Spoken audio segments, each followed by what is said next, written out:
Amigos, bienvenidos nuevamente a un programa de Agenda País. En esta ocasión tenemos Noche de Senadores. Para nosotros es siempre una ocasión muy especial cuando miembros de nuestro Senado Consultivo comparten con nosotros sobre temática de interés nacional. En este programa queremos conversar un poco sobre la división de poderes y la estabilidad institucional. Para ello hemos preparado un reportaje que los invitamos a que lo veamos. División de poderes, estabilidad institucional. Desde que asumió el poder en junio de este 2019, el presidente Nayib Bukele ha tenido como uno de sus grandes desafíos el manejo de la relación con los otros poderes del Estado, que pareciera serle poco favorable. Para el caso, en la Asamblea Legislativa domina una oposición liderada por Arena y el FMLN, a los que se suman los partidos PDC y PCN.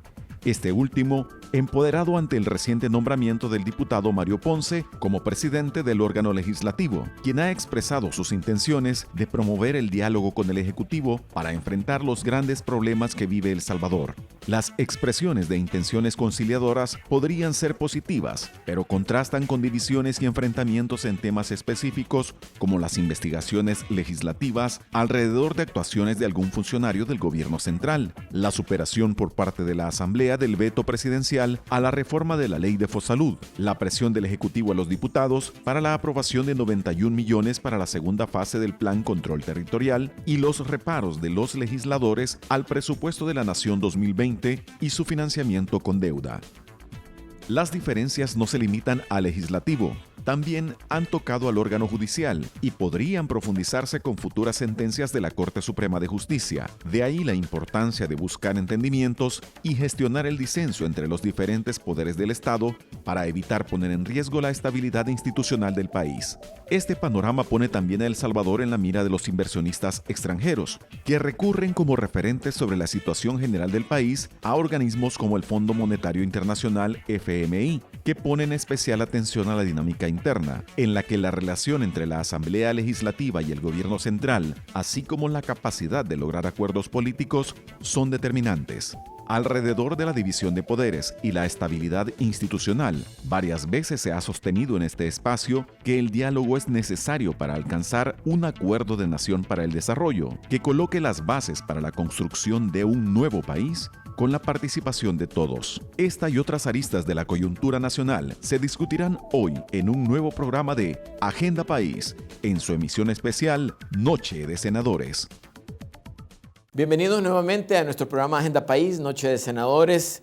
Ya habíamos anunciado el tema, que es división de poderes y estabilidad institucional. Para ello contamos con dos senadores que han estado en otros programas, pero que con su experiencia, su conocimiento y su formación seguramente nos van a ayudar a aclarar, a orientar y a proponer soluciones a las diferentes situaciones que se han estado dando en estos últimos meses entre el Ejecutivo y los diferentes poderes que existen. Me acompaña el doctor Hugo Roberto Carrillo Corleto.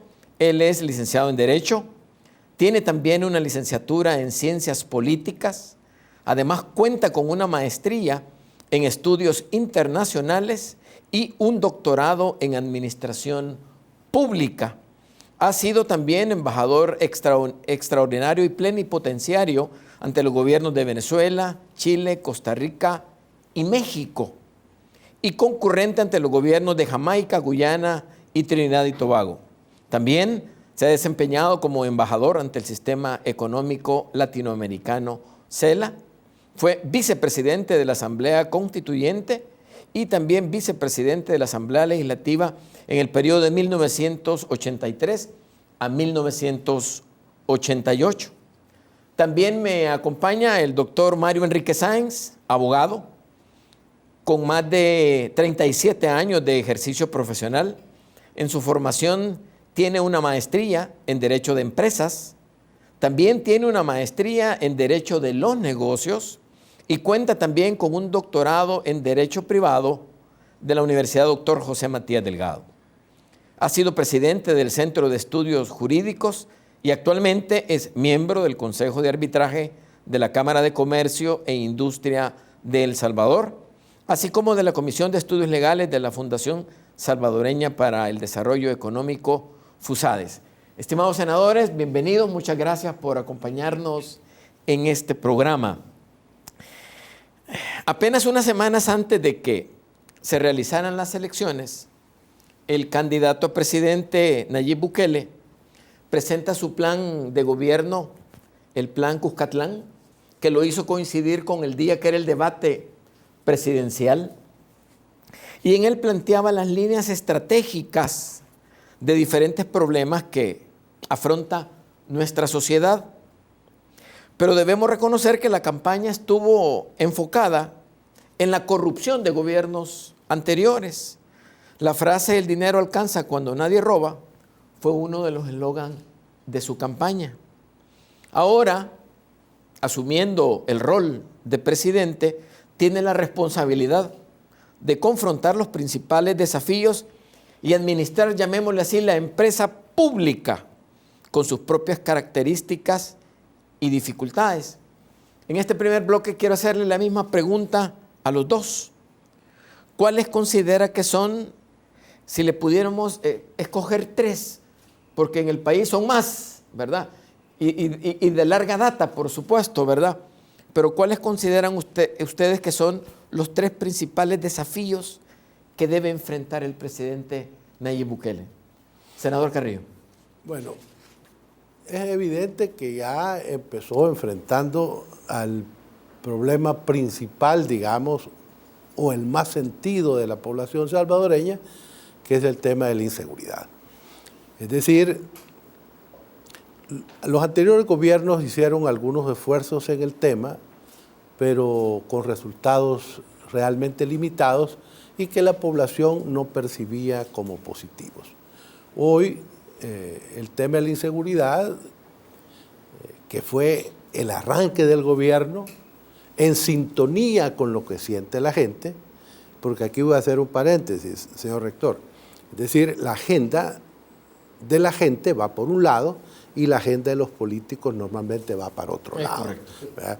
Entonces, el presidente Bukele lo que hizo fue agarrar las encuestas y ver que el tema más sentido de la población era el tema de la inseguridad, y desde el principio inició el combate. Yo siento que ese problema es muy difícil de resolver, pero es evidente que ha ganado la iniciativa en el esfuerzo.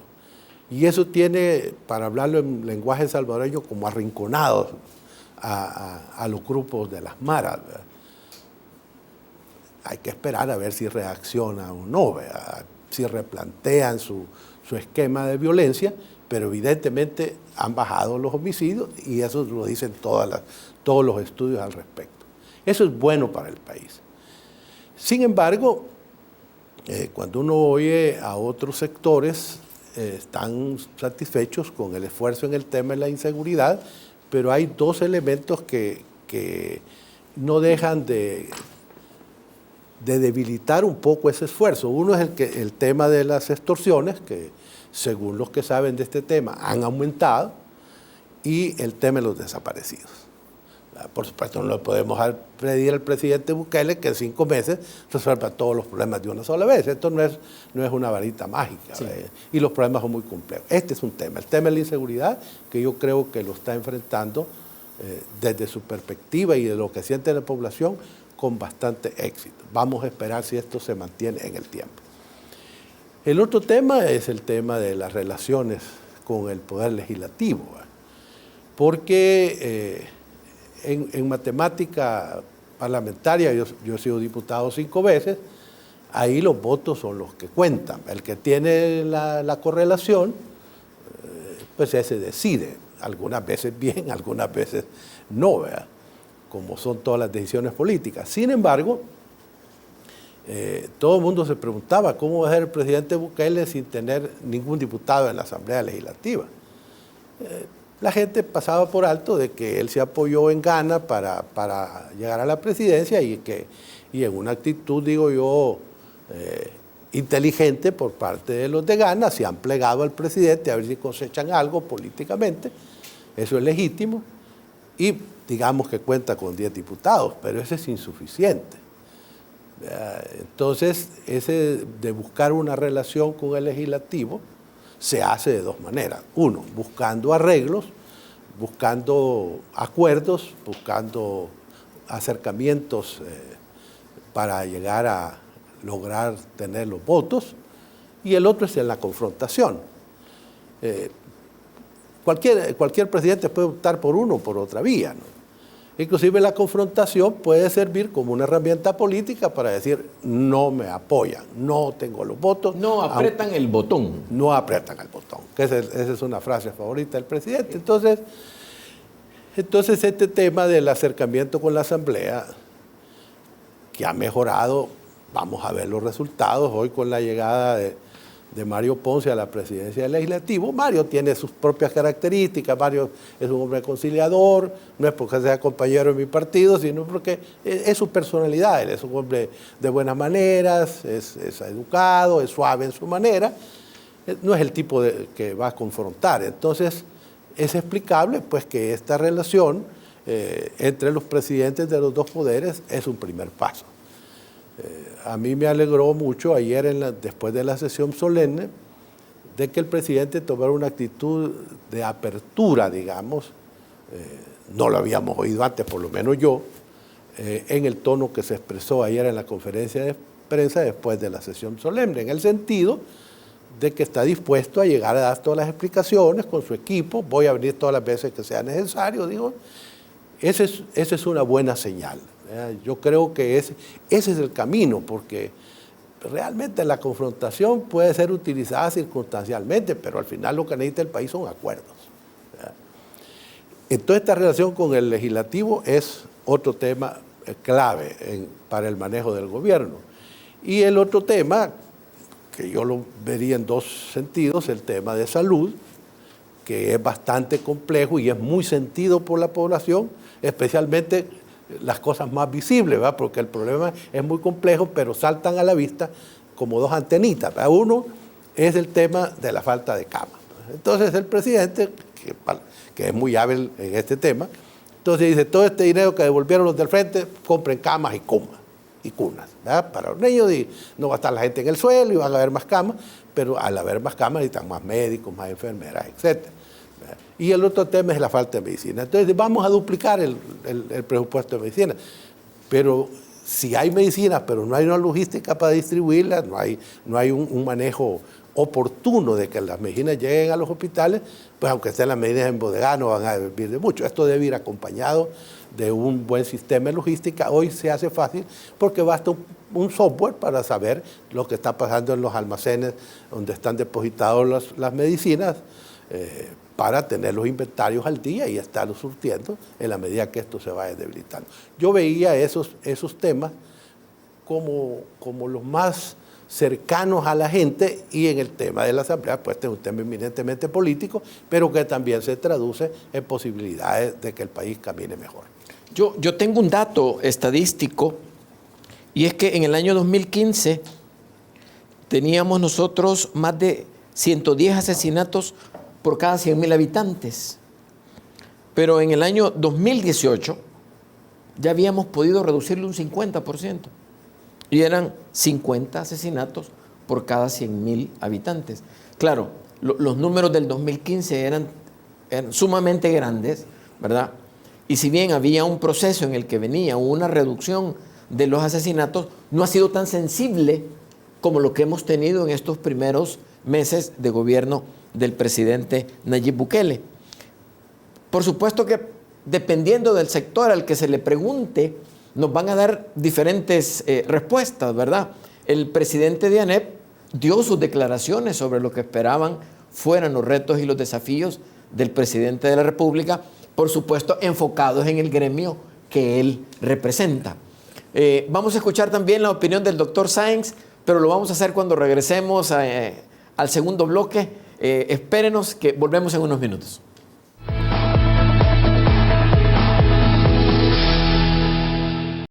Aquí prevalecen la esperanza y el optimismo que nos han levantado una y otra vez. Con esa actitud debemos trazar de nuevo el camino. Ahora el verdadero reto es atrevernos. Te retamos a que sobresalir se vuelva viral, a tener más metas cumplidas que playlist, a cambiar más realidades que fotos de perfil y a que tu selfie sea el liderazgo. Atrevámonos a ser mejores. Inscríbete hoy, Universidad Tecnológica de El Salvador.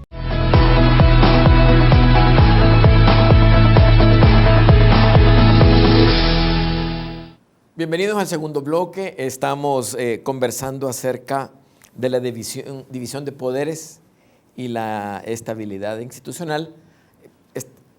Habíamos hecho una pregunta para nuestros dos invitados sobre cuáles consideran que son los tres principales desafíos que tiene la administración del presidente Nayib Bukele.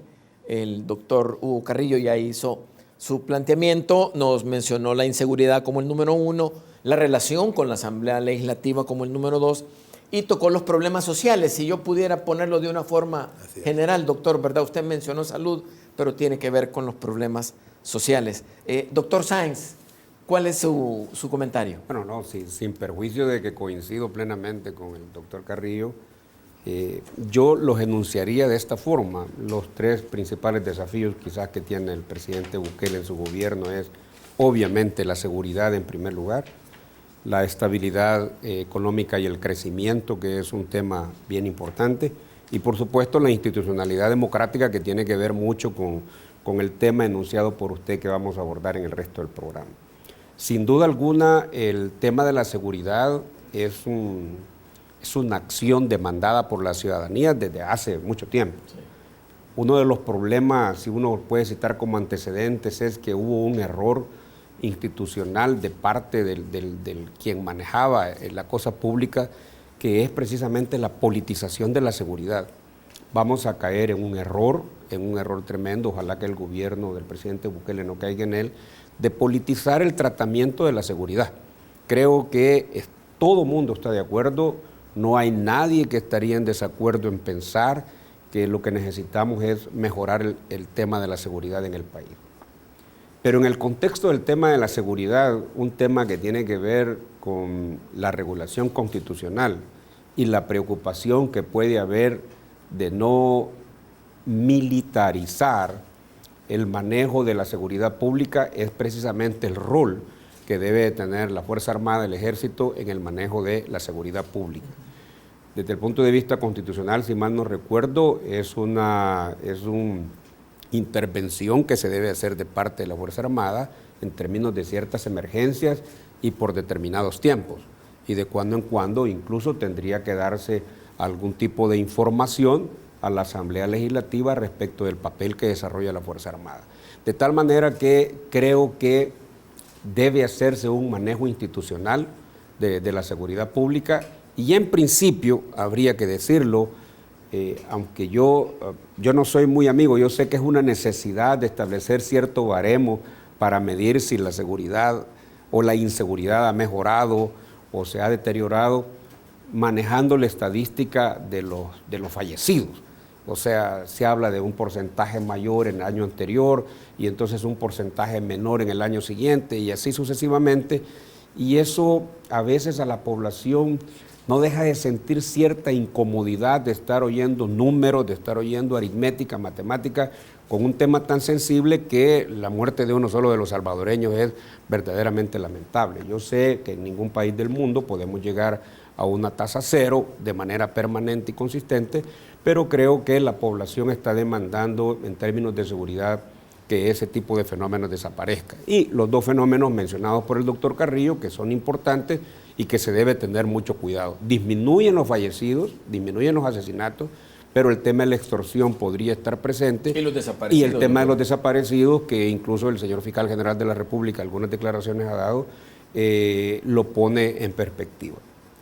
Pero una de las cosas que es importante y que trae como consecuencia de un buen manejo de la seguridad es llegar a la estabilidad económica y al crecimiento, porque nuestro país ya tiene muchísimos años de estar con un crecimiento diminuto. Los economistas sabrán mejor que yo, pero creo que no pasa del 2.5% el crecimiento anual de la economía, y eso no es suficiente, ni siquiera en términos competitivos en la región, mucho menos para satisfacer la necesidad de empleo y de crecimiento económico de nuestro país. No obstante, que hay áreas en las que desde algún tiempo para acá se ha visto una buena dinamización, que es, por ejemplo, el sector de la construcción.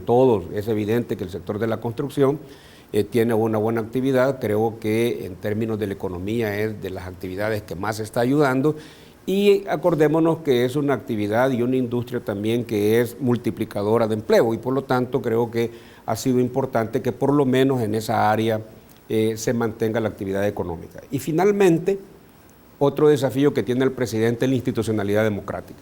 Y esto tiene que ver mucho con la relación, con el respeto primero a la independencia de los órganos del gobierno y por otro lado a la forma de su interrelación, y sobre todo por el respeto al principio de legalidad que debe de prevalecer en el manejo de la cosa pública y en la interrelación de los órganos del Estado. Bueno, en relación con el aspecto económico, el presidente de la ANEP, el licenciado Cardenal, en sus declaraciones primero él reconoce los esfuerzos que hasta la fecha realmente ha hecho el presidente Nayib Bukele, ¿verdad? Ha hablado de una reducción de cuellos de botellas en las aduanas y que eso ha permitido una mayor fluidez, que fue un problema que estuvo afectando mucho la parte comercial del país, pero también él menciona algunos retos, ¿verdad? ¿Cuál es la apuesta estratégica del país? ¿Cuál es el rumbo que debemos enfocar nuestros esfuerzos como nación y cuáles son las apuestas estratégicas para impulsar al sector económico? Como decía el doctor Carrillo, estos son problemas de larga data realmente, claro, ¿verdad? O sea, no son problemas que se han querido resolver en este momento. Hablaba de un promedio de entre el 2.3 y el 2.5 como muy optimista desde hace 30 años, ¿verdad? Es algo que realmente es una tarea complicada. Vamos a entrar en materia porque efectivamente las peticiones de recursos financieros del presidente de la República para combatir el tema de la inseguridad ya ha comenzado a generar roces entre la Asamblea Legislativa, el presidente de la Asamblea y los representantes de los partidos políticos, ¿verdad? Nosotros en pocas semanas hemos sido testigos de acusaciones del Ejecutivo a la Asamblea Legislativa, ¿verdad? No solo en lo que está relacionado con la parte de la seguridad, sino que también con el nombramiento de algunos funcionarios que son potestad exclusiva de la Asamblea Legislativa y que el presidente los ha cuestionado, como el procurador de la defensa de los derechos humanos, ¿verdad? Y para entrar en el tema de la inseguridad, también el presidente ha estado presionando a la Asamblea Legislativa públicamente para que las etapas 2 y 3 del plan territorial, con frases, y voy a citar, señores diputados, cumplan con su trabajo. Parecía que solo era apretar el botón y ahora están pidiendo muchísima información. Es la forma de presionar del presidente a través de la opinión pública, doctor Carrillo. Evidentemente. Lo que pasa es que siendo honestos, digamos, la imagen de la Asamblea no es la mejor. A mí me duele porque he sido diputado y soy político. Sí. A mí no me gusta que la Asamblea tenga mala imagen, pero es una realidad, pues, es decir, algunas veces con razón, algunas veces sin razón, pero la verdad es que está muy dañada la imagen de la Asamblea. Entonces, es fácil apoyarse en la gente para atacar a la Asamblea. Eso es bueno políticamente para los intereses del presidente, pero es malo para la institucionalidad porque no podemos funcionar sin Asamblea. Pues lo que hay que hacer es renovarla, pues, y pues, la gente tiene el voto en sus manos para cambiar la correlación, para cambiar los diputados, etcétera. Ahora, como decía Mario, el tema económico también es bien importante, ¿verdad? Porque hay que generar condiciones de inversión para que haya empleo, porque uno de los problemas que genera la delincuencia es el desempleo, porque la gente no puede desarrollar sus actividades. Inversión extranjera. La inversión extranjera también. Y el otro elemento importante es que yo no soy experto en seguridad, pero de todo lo que yo he leído, los temas tiene 3 componentes en todas partes del mundo. Puede tener un montón de variantes, pero la columna vertebral es la represión, la reinserción y la posibilidad de que la gente no se incorpore a la prevención. Entonces estos temas de la prevención, esto es un tema amplísimo, es decir, la seguridad en las escuelas, las mejores instalaciones, la recuperación de espacios deportivos, las actividades culturales, la preparación de los jóvenes, porque si nos dedicamos solo a la parte represiva, no vamos a resolver el problema, porque lo hablábamos, rector, en uno de los programas. Es decir, aquí están la gente que está en las maras, pero aquí están los que no están en las maras. Si no evitemos que estos pasen para acá, entonces este fenómeno se va a ir reproduciendo de manera infinita. Entonces necesitamos rescatar a los jóvenes, ¿y cómo? Con estudio, con oportunidades de trabajo, pero para eso hay que prepararlos. Y eso necesita una inversión que no tiene con comprar más chalecos, más balas. No estoy defendiendo al presidente Bukele porque no necesita defensa, pero porque él tiene los elementos y tiene sus ministros que van a defender el tema. Pero a mí me parece que el tema de la prevención va más allá del tema de la represión. Ahora, doctor Carrillo, usted que estuvo in situ en la asamblea, que formó parte de las comisiones, el proceso de cuestionamiento, no en el sentido de la molestia, sino del conocer en qué, porque creo que en el qué no tenemos problema. ¿Qué es lo que se quiere? Combatir la inseguridad. Probablemente las diferencias están en el cómo, ¿verdad? Se hace una solicitud de $98 millones, donde se habla que 28 puntos con otra cantidad van dedicadas a fortalecer la educación. Se va a hacer una universidad técnica en el centro de ferias y de convenciones. O sea, viene uno y dice, y supongo que en la asamblea se debe de cuestionar, ¿cómo es que se va a implementar esto? ¿Cómo es que se va a desarrollar esto? Pero cuando se le dice al presidente, y existen alternativas, en el momento dice, sí, se lo vamos a dar a INSAFOR, ¿verdad? Entonces, ¿cuál es la consistencia de los contenidos que van incluidos en el presupuesto, que cuando hay una sugerencia o cuando hay una contrapropuesta, pareciera que lo que se ha presentado no va al detalle y no ha sido planteado con objetivos de tal manera que se vuelve vulnerable en el momento en que se hace la observación? Es que en la asamblea debemos de ver dos componentes, los intereses partidarios, ¿verdad? Y esto también es legítimo, aunque no es bueno para el país, pero si se va a favorecer políticamente a alguien, entonces los otros sectores políticos no están interesados a fortalecer a sus adversarios. Eso es un componente propio de los parlamentos. Y el otro es cuando las cosas necesitan un replanteamiento, porque si no, no pasaran por la asamblea, pues porque van y se aprueba sin discusión. Hoy no, hoy en este nuevo momento histórico del país, la asamblea tiene otras condiciones y entonces hay gente preparada ahí que dice, mire, ¿y esto en qué lo van a utilizar? Y lo razonable es que si hay algunas cosas que no están bien planteadas, es difícil que esté perfecto un plan. Entonces, si no están bien planteadas, que se corrijan con la flexibilidad de unos y otros, porque va en beneficio del país. Pero cuando nos atrincheramos en cuestiones partidarias, entonces lo que hacemos es bloquear las cosas. Yo esa parte la entiendo, pero también se destinan $15.4 millones para arreglar 21 kilómetros de carretera. Es otra de las observaciones que le hace la comisión sobre los $98 millones. Entonces pareciera que la gente está pensando en que debe de ir, y esto, aquí me desligo un poco del tema, cuando le pusieron el tema, el impuesto a la tecnología, ¿verdad? Que recuerdo que nos dijeron que íbamos a pagar solo lo que consumíamos de los celulares, y después resulta que era el cable en su casa, la internet, si usted quiere un cargador, o sea, fue otra cosa totalmente diferente, que se recogen casi $100 millones al año. ¿Qué dijeron? Que era para botas, que era para armas, que era para el equipo. Y luego resulta que después de medio año comenzaron a utilizar ese dinero para otras cosas. Entonces, genera una desconfianza. Yo me quiero colocar en la posición del que no está en ninguno de los dos lugares, de cuál va a ser, porque nosotros no somos un país rico. Es más, estamos hablando de que el endeudamiento va a ser de más de $700 millones todavía. No tenemos en sobra recursos, Y la gente dice, bueno, nosotros creímos que esto iba a ser directamente para combatir a la delincuencia. Sí, es razonable que se piense así. Yo creo que podemos ir al corte, ¿verdad? Porque ya nuestra jefa nos está diciendo. Ya nos mandó. Y lo seguimos, ¿verdad? Bueno, volvemos en unos minutos con el tercer bloque de nuestro programa.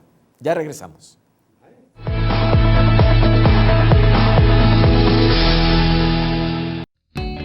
Gramática al día. Sea bienvenido a Gramática al Día, el espacio que promueve el buen uso de la lengua española. Hoy hablaremos sobre el uso de los sufijos. El sufijo es un elemento que va detrás de las palabras para modificar su sentido o su función. Son de uso muy frecuente en el español y ayudan mucho a la buena comprensión de un significado.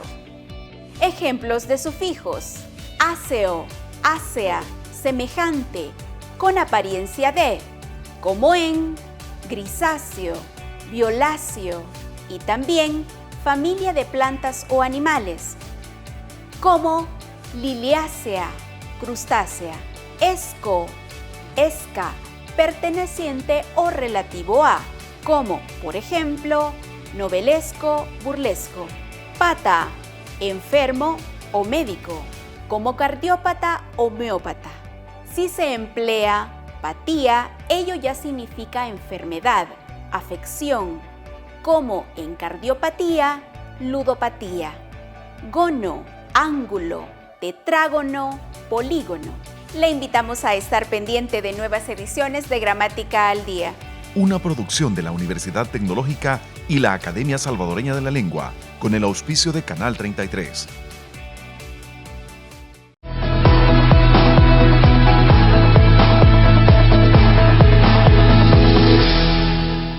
Bienvenidos al tercer bloque de nuestro programa Agenda País, esta noche con Noche de Senadores.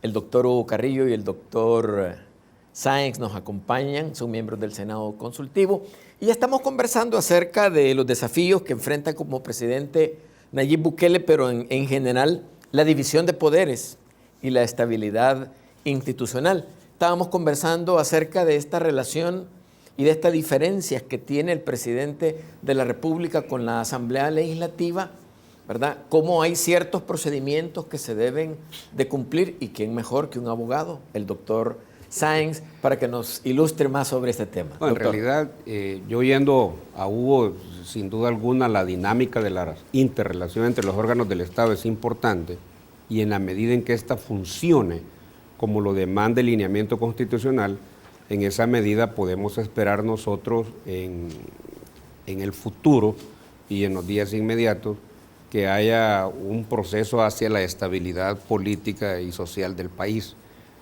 No hay que dejar de pensar de que en la Constitución se establece que precisamente las atribuciones de los órganos del gobierno son indelegables, pero que estos colaborarán entre sí en el ejercicio de las funciones públicas. Entonces, lo que la Constitución demanda y plantea es una relación de colaboración entre los órganos del Estado. Al final del día, a mí siempre me gusta aclarar esto, cuando todo el mundo habla del gobierno de la República, pues hablan del Poder Ejecutivo. No, de acuerdo con la Constitución, el gobierno de la República está constituido por los tres órganos del Estado, y por lo tanto, la importancia de la relación entre los órganos del Estado, que es el tema que estamos discutiendo, cobra una gran importancia.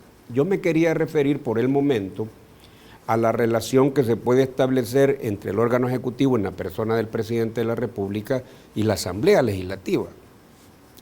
Y a mí me parece que en el orden democrático la historia ha confirmado que no es bueno de que el órgano legislativo esté totalmente controlado por el órgano ejecutivo. Eso han sido uno de los orígenes históricos de los problemas que hubo aquí en el país y que dieron lugar hasta una guerra como la que tuvimos a partir del inicio de los años 80. A mí me parece que en esto debe tenerse mucho cuidado. Los órganos del Estado tener una responsabilidad histórica en el conocimiento de sus propias atribuciones. el presidente es el responsable de manejar la seguridad pública y hasta el momento, Hugo lo insinuaba, pues hombre, las estadísticas indican y los resultados indican que se ha hecho un buen manejo y aparentemente, yo no soy muy conocedor también de los planes estratégicos de la seguridad en el país, pero las etapas que están planteadas en el plan de seguridad del presidente son llamativas y son buenas, pero necesitan recursos. Y en el momento que necesita recursos, tiene que acudirse a la Asamblea Legislativa para que apruebe los respectivos presupuestos. La Asamblea, como órgano, como una institución encargada de dar este apoyo y esta colaboración al órgano ejecutivo, también tiene su responsabilidad. Y es una responsabilidad que se le demanda en los procesos electorales a través de las elecciones, a través de las propuestas que los diputados o los candidatos a diputados hacen. Y aquí debe tenerse mucho cuidado. ¿Es bueno o malo el plan? Primero debe hacerse un análisis conceptual, creo que la Asamblea lo debería de hacer. Y después usted, señor rector, planteaba algunas partidas que están incorporadas dentro del presupuesto en el plan de seguridad. Pueden no ser buenas, pueden ser malas o pueden ser demasiado cuantiosas para el propósito buscado y descuidar otros rubros dentro del mismo plan que pudieran ser importantes. Pero eso es lo que debe ser la Asamblea y eso no le debe de molestar al presidente.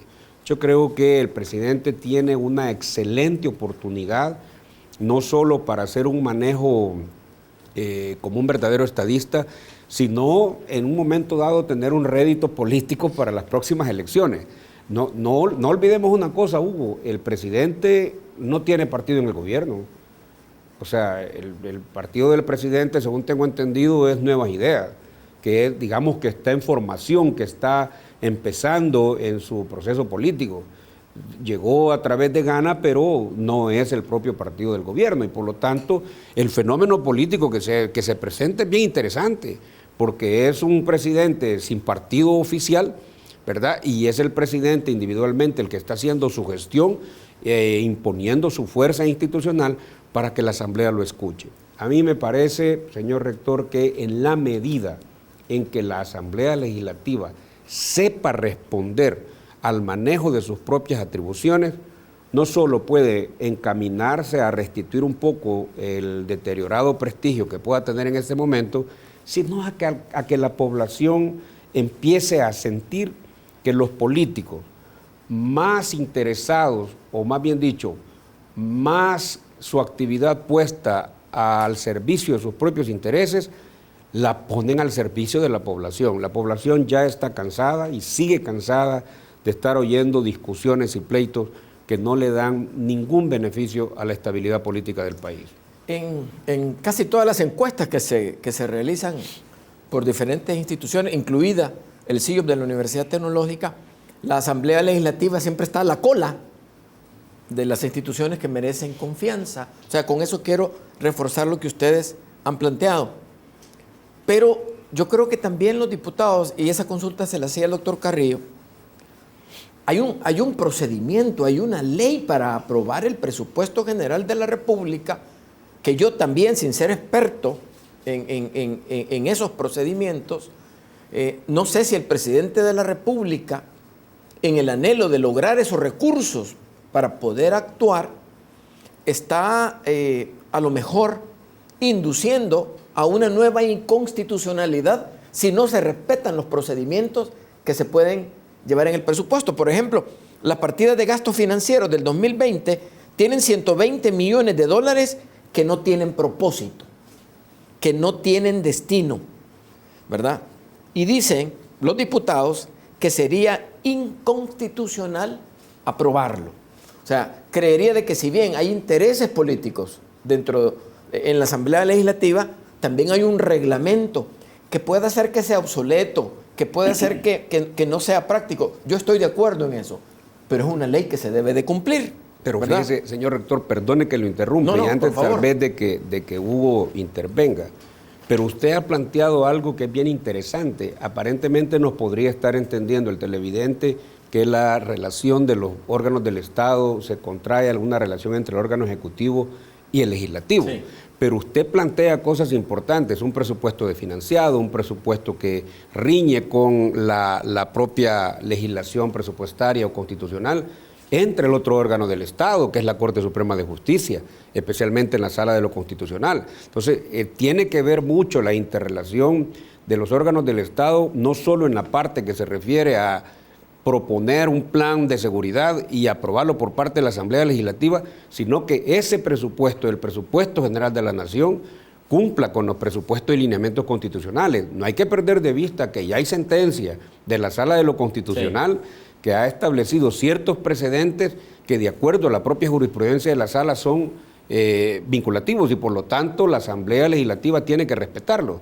Ahí me parece bien importante destacar que también la Corte Suprema de Justicia en la relación institucional cobra relevancia para la estabilidad del país. Bueno, esta semana, a mediados de esta semana que terminó, nosotros pudimos ver que en la juramentación del nuevo presidente de la Asamblea asistió el presidente de la Corte Suprema de Justicia, hablando de los órganos del Estado, y asistió el presidente de la República, ¿verdad?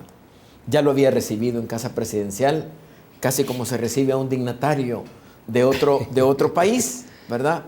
Creo que estos pueden ser simbolismos, si nosotros le llamamos así, ¿verdad? Porque la oposición los puede interpretar como quiera, pero creo que el simbolismo de la forma en la que lo recibió era de estar recibiendo a una persona con la que quiere trabajar, con la que quiere limar las asperezas que durante el periodo desde que fue nombrado presidente hasta el momento fue de una plena discusión con el expresidente de la Asamblea Legislativa. Eso no lo hemos visto con el licenciado Ponce, el actual presidente, que muestra una disposición a unir y a buscar que haya coincidencia entre las partes. El mismo presidente dio unas declaraciones y dijo, mis funcionarios van a venir las veces que sea necesario. Ya el ministro de Hacienda, que es el funcionario que ha sido más convocado, ha aceptado muchas cosas que le ha dicho la Asamblea Legislativa y el presidente dijo, y si ustedes necesitan que yo venga, también voy a venir. ¿Cómo observa usted, doctor Carrillo, ese panorama? ¿Cómo se plantea esa apertura de relación? ¿Estarán dispuestos los dos partidos mayoritarios? Y voy a retomar su término de la matemática parlamentaria para mostrar apertura ante esta nueva decisión del presidente. Bueno, primero, de acuerdo a mi experiencia en la Asamblea Legislativa, que es una escuela única, debido a que uno pasa la mayor parte del tiempo conviviendo, no con el enemigo, sino con los adversarios políticos todos los días, ¿verdad? Algunas veces pasa uno más en la asamblea que en el hogar de uno, ¿verdad? Y en esa interrelación, las personalidades, el carácter, influyen mucho, porque al final de cuentas somos seres humanos y hay gente con la que nos podemos entender de mejor manera que con otra. Es así en la vida. Y en la política no escapa eso. Es decir, lo que se llama una química, ¿verdad? Como dicen hoy los muchachos, ¿verdad? Cuando les gusta una muchacha y la muchacha le gusta a ellos, entonces hay una química, dicen, ¿verdad? Entonces así sucede con los políticos también. Yo recuerdo, y no me voy a extender en esto, pero yo estuve 9 años compartiendo con Roberto Dabuizón, ¿verdad? Tuvimos 9 años de compañeros diputados. Y Dabuizón y yo pensábamos políticamente, especialmente en temas sociales, diferentes. Y sin embargo, teníamos unas relaciones muy cordiales. Y así fue como muchos temas de la Constitución, como muchos temas de leyes de la Asamblea, se lograron porque había esa relación, esa buena relación, digamos, personal. Eso sucede en la Asamblea.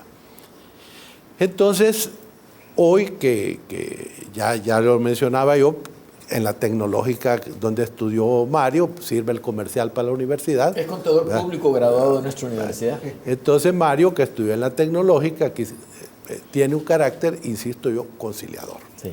Él no es un hombre, su trayectoria en la Asamblea lo demuestra, él nunca ha sido un hombre conflictivo.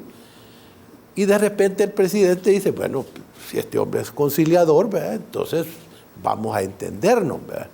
Lo que pasa es que eso es insuficiente, porque aún, digamos que nosotros, los del PCN, en apoyo al presidente Ponce, le diéramos nuestros votos, más los votos de Gana, solo haría 19. Sí.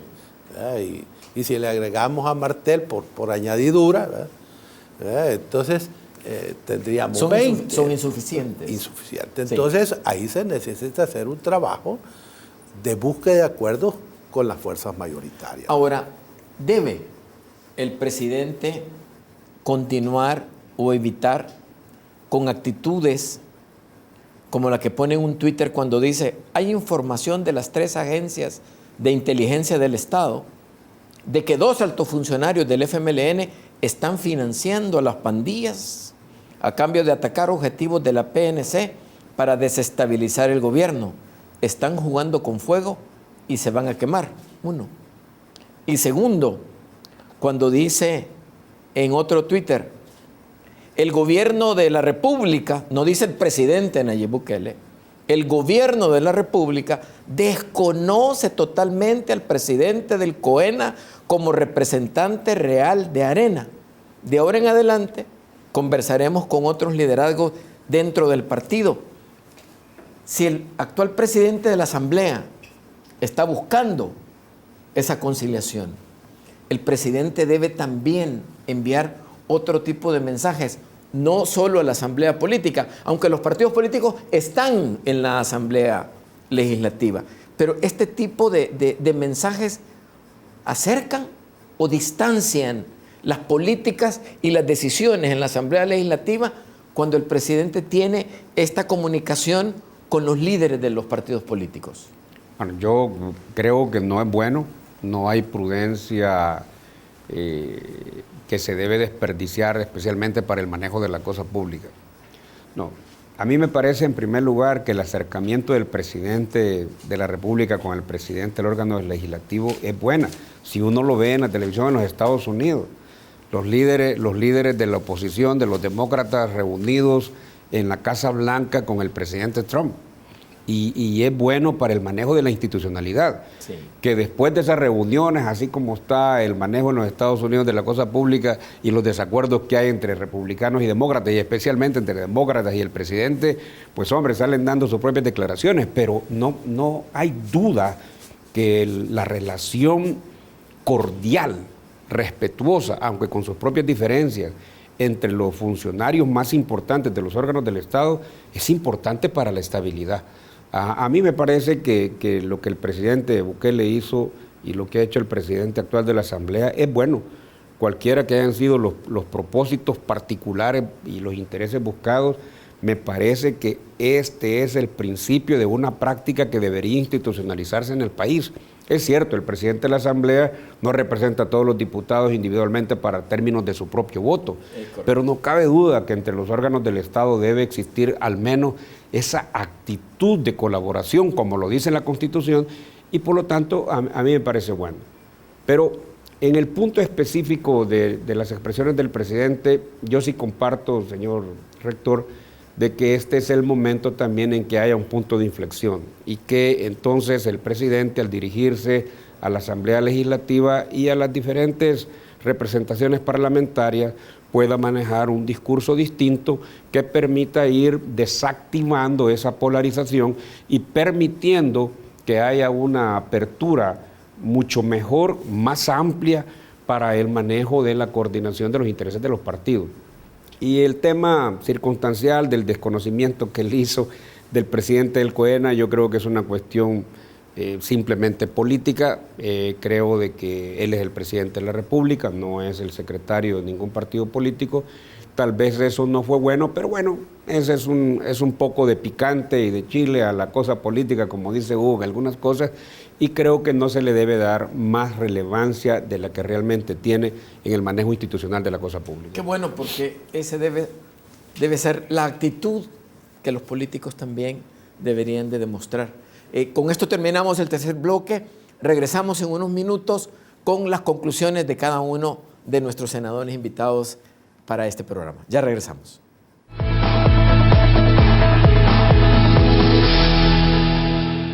Aprendamos a ser mejores. Somos mejores personas cuando damos más de lo que se espera de nosotros. Eso es compromiso. Atrevámonos a ser mejores. Una producción de la Universidad Tecnológica de El Salvador y Canal 33.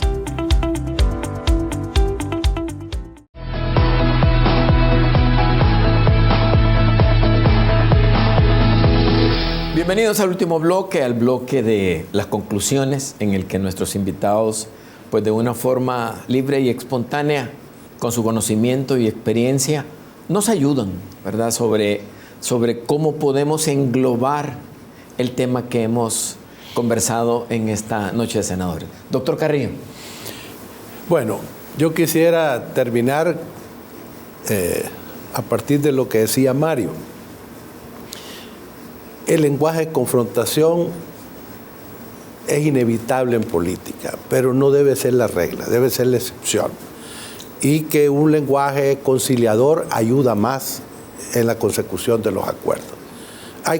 El presidente tiene que ayudarle al presidente de la Asamblea, Mario Ponce, para que él pueda conseguir ahí los respaldos, porque sin votos no hay aprobación de nada. Esa es una realidad. Segundo, el otro tema que vale la pena concluir es que si bien hay una separación de poderes, porque así dice nuestra Constitución, en este caso de los órganos del Estado, debe haber una colaboración, porque no son islas. El doctor Pineda Navas con sus magistrados no está ya cercado por el mar, ¿verdad? Ni la Asamblea, ni Casa Presidencial. Entonces deben de trabajar de manera conjunta, porque pues tienen atribuciones bien específicas. Uno ejecuta, los otros legislan y los otros imparten justicia.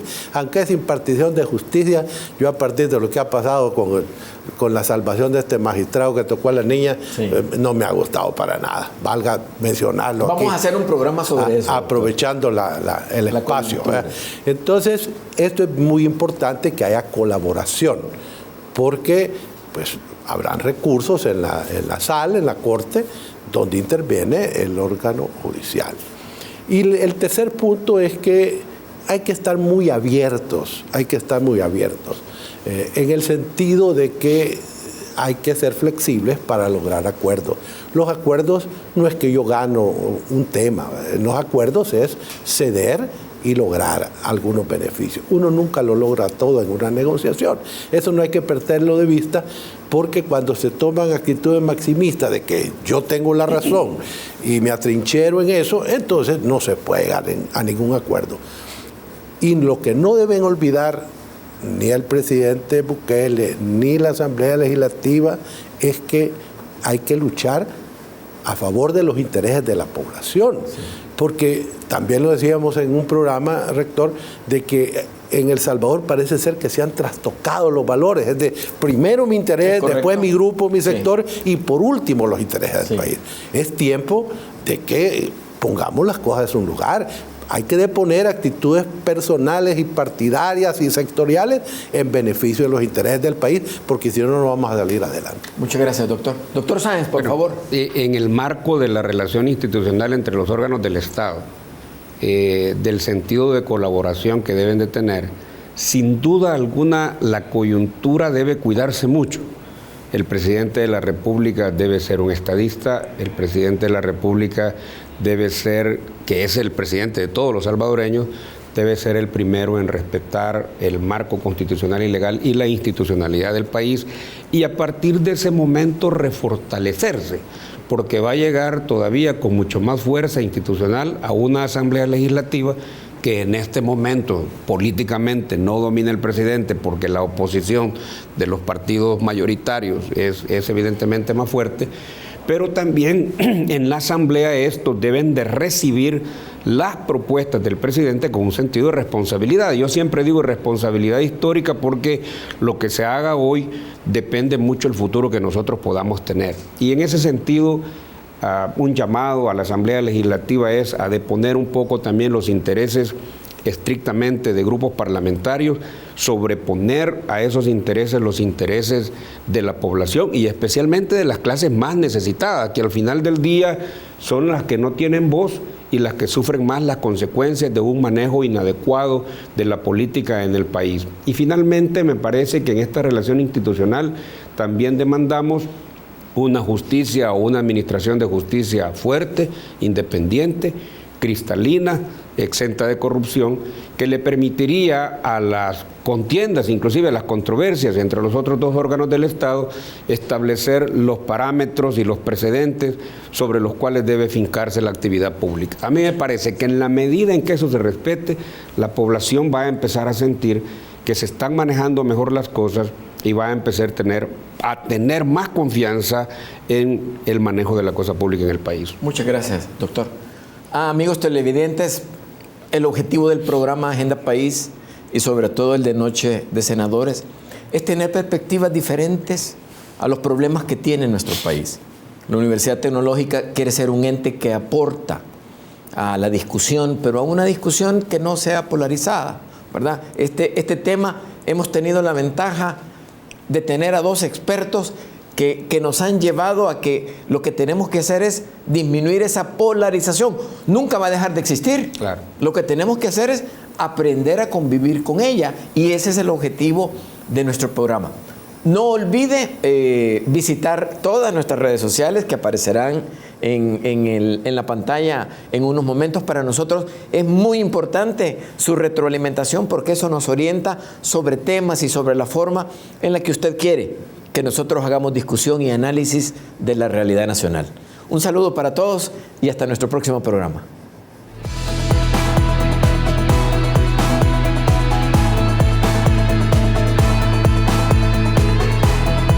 Hagamos la diferencia. Seamos mejores. Universidad Tecnológica de El Salvador.